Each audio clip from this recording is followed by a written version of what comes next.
Я хочу, кстати, отметить тот факт, что эта коляска, это знаменитая фотография, где позади стоит этот БТР и лежит поваленная эта коляска детская.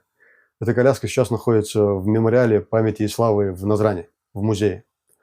И при этом эта фотография тиражируется в клипах осетинских исполнителей, очень популярных, известных на весь мир, используя это в свою сторону. То есть я говорю именно о том, что работать в информационном плане, как это делается, допустим, конкретно вот в этой ситуации.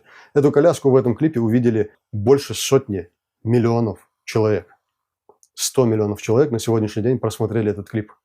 Сколько человек ходит в музей в Назране? Я думаю, в год это будет до 5000 человек, наверное, из которых большая часть – это 23 февраля ежегодно. Я, говоря о том, что сдерживать эмоции и работать в информационном плане, имею в виду конкретно вот такие случаи. На сегодняшний день это реально нам сделать или нет?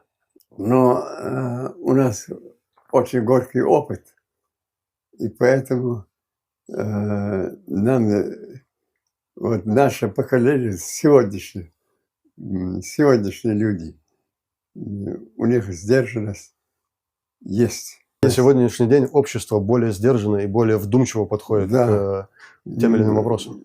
Но вопрос о том, чтобы оставить свою землю навсегда, я думаю, ни в одном ингушском сердце этого нет. Тот, кто это забыл, тот не может назвать себя ингушом. Это правда.